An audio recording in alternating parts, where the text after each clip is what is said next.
Bienvenidos y bienvenidas a un nuevo episodio de La Política en Femenino, un podcast de la carrera de Ciencia Política que busca visibilizar a las mujeres en la política y a su vez conocer las diferentes agendas de género que puedan tener en los diferentes cargos.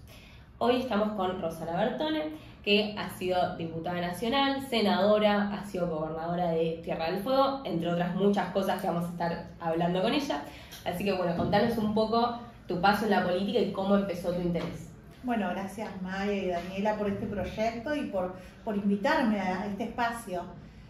Bueno, mi interés en sí cuando niña comenzó, no tanto pensando en la política, sino más bien en la justicia, en los derechos. Después más adelante me fui dando cuenta que sí, siempre quise ser abogada desde niña, como para abordar las injusticias. Luego me fui dando cuenta que tanto el camino no era por ahí, sino que era más bien la militancia política, ser una activista de determinados temas y participar. Siempre participé en el Partido Justicialista y a partir de ahí se fue dando una carrera, ¿no? Siempre milité en la universidad, en extensión universitaria de la JUP, en barrios populares. Cuando era estudiante universitaria era toda la época de las privatizaciones y estuve muy en contra, por ejemplo, de la privatización de YPF, de gas del Estado. Y mirá vos lo que son las paradojas de la vida, ¿no? Porque yo repartía, hacía cosas, activaba mucho en contra de las privatizaciones y toda la gente me sacaba corriendo porque todo el mundo estaba a favor. Y después, como diputada nacional, presidí muchos años la Comisión de Energía y Combustible de la Cámara de Diputados y tuve el honor de ser la miembro informante de la estatización de YPF. Así que, creo que en la militancia siempre hay oportunidades para transformar. Totalmente. ¿Vos sentís que hubo algún obstáculo en tu carrera por ser mujer? No, al contrario, diría que nunca sentí obstáculos. Incluso cuando yo ingreso en la lista la primera vez para diputada nacional, a mí me convoca el gobernador para ser segunda en una lista donde se elegían dos, eran dos diputados nacionales por Tierra del Fuego, y en ese segundo lugar siempre se suponía que iba a entrar uno de los diputados, el primero, porque para que entren dos en el sistema DON hay que doblar al segundo. Entonces a mí se me convoca porque muchas mujeres habían rechazado ese lugar, porque es lejos venir a Buenos Aires y más si tienes hijos niños a 3.500 kilómetros, venir acá todas las semanas, es muy difícil. Entonces, yo lo tomo como, me encantó la propuesta.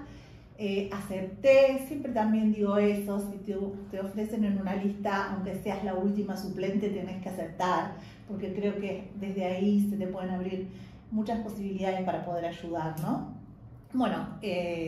Acepté y doblamos al segundo, así que fui electa diputada nacional en el año 2000, comenzando el proceso del 2001, ¿no? Claro. ¿Y sentís que en tu cargo en sí de gobernadora hubo algún tipo más de violencia, algún incremento en la violencia política? Bueno, ahí iba, quería llegar a eso. En mi carrera como diputada, aunque participé de internas, encabecé listas, porque después reelegí en el año 2005 encabecé la lista, nunca lo sentí en el bloque, nunca sentí ninguna situación que por ser mujer tuviese un obstáculo. Pero cuando fui gobernadora, ahí lo sentí, pero en todas sus dimensiones, en toda su violencia y en toda su, no sé cómo decirlo, pero quizás, y tampoco es que tomé conciencia en este momento, eso es lo más loco, ¿no? Que recién cuando finalizo la gestión puedo como reflexionar que muchas de las situaciones que me habían pasado, si hubiese sido un hombre, seguramente no le habían sucedido. Porque el mundo de los hombres es un mundo donde se resuelve comiendo un asado, donde resuelven de otra manera. Realmente para gobernar sentí muchísimo, sobre todo los sindicatos tienen una construcción de poder muy verticalista y muy machista y te lo hacen sentir en todas sus formas, ¿no? Claro. Ya pasando más a una parte de experiencia en los cargos y una visión política y más futuro.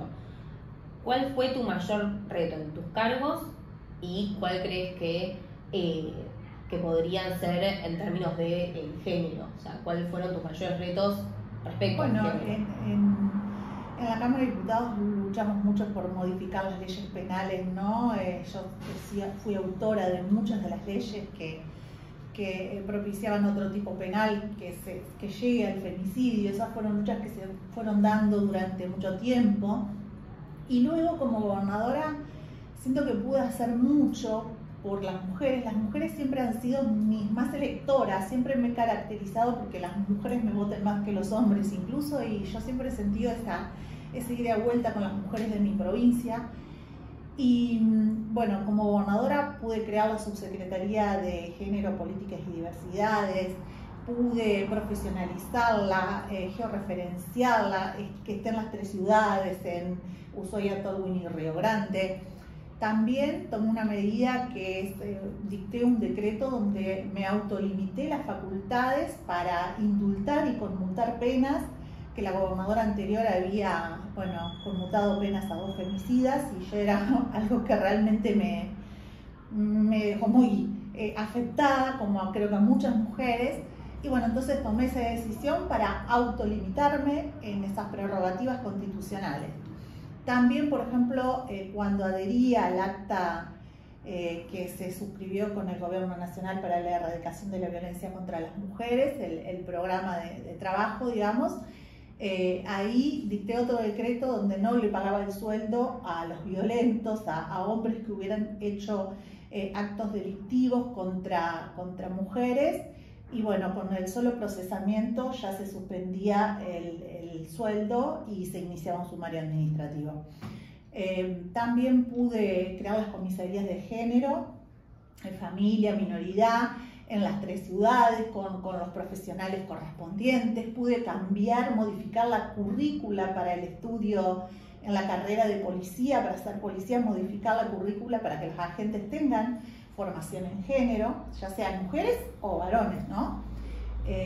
Adherí a los Objetivos de Desarrollo Sostenible de Naciones Unidas, los ODS, y también con un cierto, que haya un parámetro, ¿no? Una medición, por ejemplo, todo lo de el acceso al agua potable, a cloacas, que de eso hubiera una trazabilidad. A mí me importaban mucho, por ejemplo, las diarreas sanguinolentas en niños, que es algo que afecta mucho en las zonas donde no hay cloaca, agua potable, y bueno, cómo ver cómo eso se podía medir y en cuánto tiempo uno podía hacer un cambio en la vida de las personas, y bueno, y decir, bueno, la disminución fue tal, para que los objetivos no quedaran solo en la firma y en decir, trabajamos algunos específicamente y hacíamos una trazabilidad de esa medición de lo que íbamos haciendo, ¿no? Sobre todo en cloacas y en agua potable.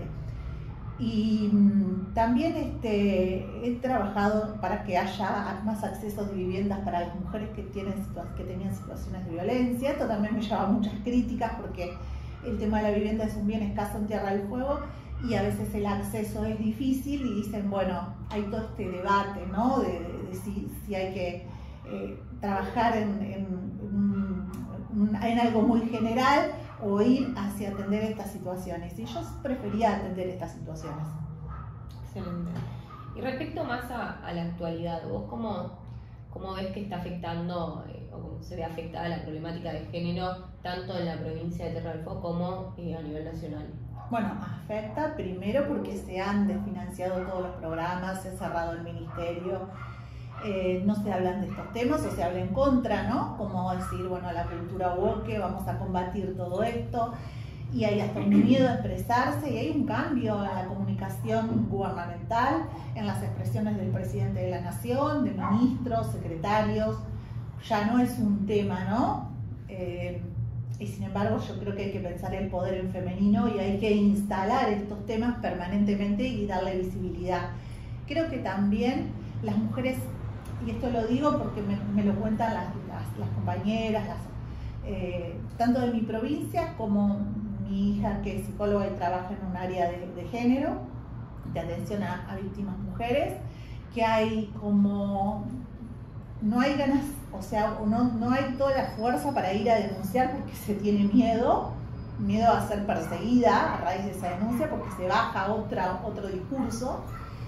Y también los hombres se ven realmente empoderados por las palabras del propio presidente de la Nación.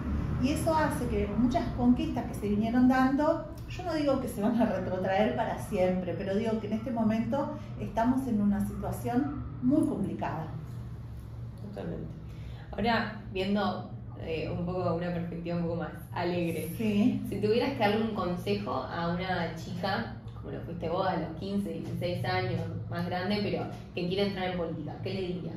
Bueno, primero que las experiencias no son transferibles al 100%, ¿no?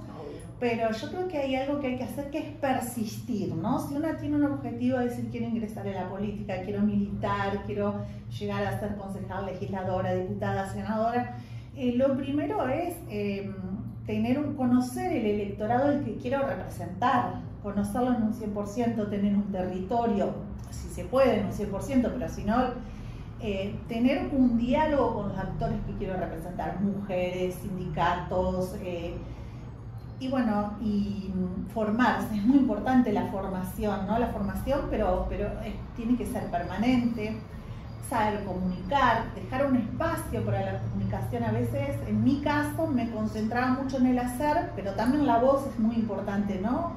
Saber transmitir, sobre todo eso.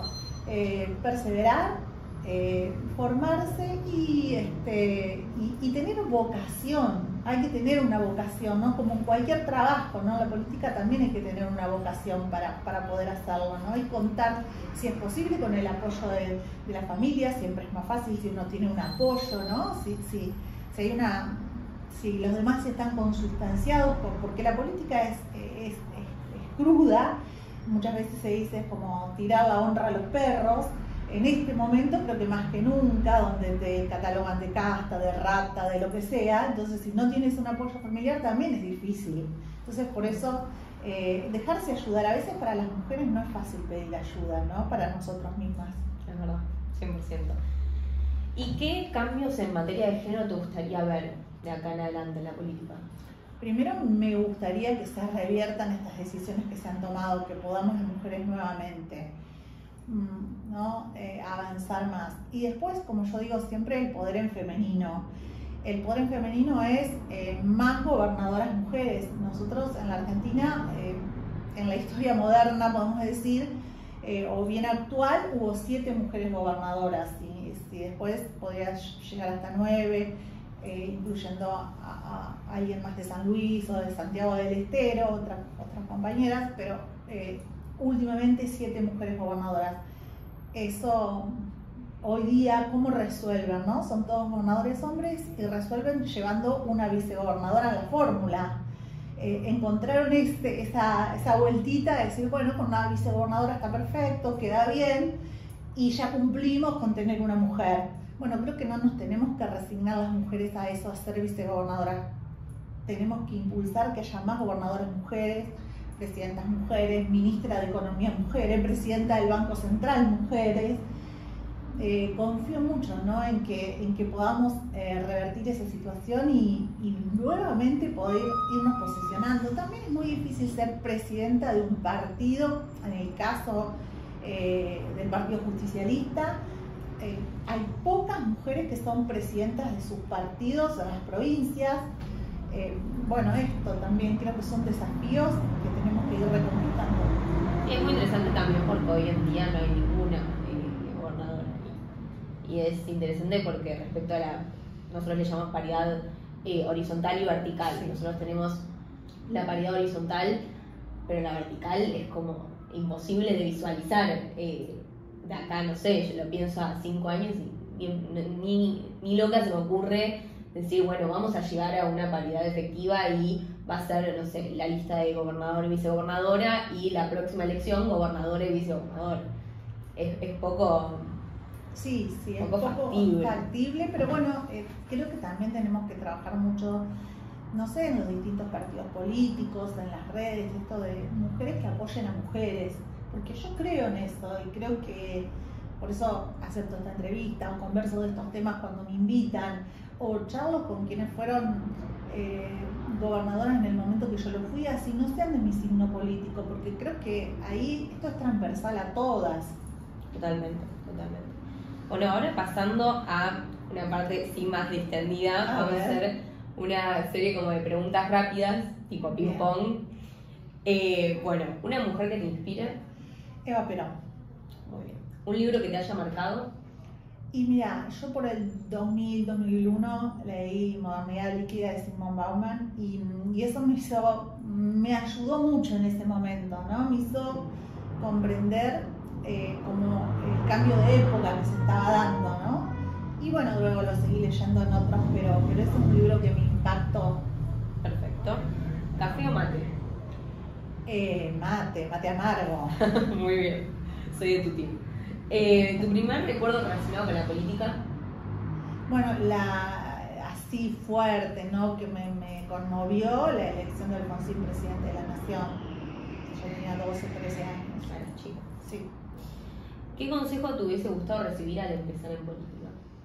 Y quizás enfocarme más en la mediación, en la conciliación, en saber negociar, que es algo que no sé si las mujeres por ahí sabemos tanto. Me hubiera gustado que, no sé, tener una mirada sobre eso, que cuando fui gobernadora quizás es algo, una lista que a mí me costaba, me faltó. Me hubiera gustado que alguien me diga también esto va por acá, ¿no? Totalmente. ¿Banda musical favorita? Y a mí me gusta mucho Vicentico. Y también Babasónicos. Esas son mis bandas favoritas. Sí. Muy bien. ¿Con qué político te gustaría o política te gustaría tomar un café? Hoy día con Claudia Sheinbaum, la presidenta de México, me encantaría. Me parece súper formada, una trayectoria interesante, madre también, es separada, y tiene una trayectoria que ha sido, digamos, muy impactante desde la universidad hasta llegar a presidenta. Excelente. Y esto más por el chisme y más para saberlo. Si tuvieses que tomar un café con un político o política de la oposición, o sea, de tu oposición. De la oposición. ¿Con quién sería? Hoy día. Sí. Yo tengo, a ver, de la oposición, no sé, con Rogelio Frigerio, por ejemplo. Sí, me tomaría un café, pero también, en general, yo soy muy abierta. Me dificulta más hoy la relación de cómo es la libertad avanza, ¿no? Pero también puedo charlar, de hecho converso, no hay que negarse al diálogo, pero bueno, es un poco más difícil porque lo que hablamos antes, ¿no? Sobre todo con las cuestiones en los temas que nosotros nos estamos enfocando. Perfecto. Y ahora sí, para cerrar, ¿qué es para vos hacer política en femenino? Hacer política en femenino, primero es no masculinizarse, porque algo que suele suceder es que las mujeres cuando llegamos al poder nos masculinizamos, y eso yo siempre traté de evitarlo, ¿no? Y ser femenina, porque ser femenina y ser mujer te da empatía, no sé, hay lazos de solidaridad con otras mujeres que si no es muy difícil tenerlo. Conservar la feminidad y ejercer el poder desde la feminidad. Creo que eso es algo que se puede hacer, que es bueno, que yo lo disfruté, que me gustó y con todo lo que significa lo femenino, ¿no? Entonces, por ahí. Excelente. Bueno, muchísimas gracias, gracias por dedicarnos el tiempo y gracias también a todos los que estén escuchando. No se olviden de seguirnos en nuestras redes de Generando CP, donde vamos a subir todos los episodios, también los vamos a subir a YouTube y a Spotify, así que estén atentos.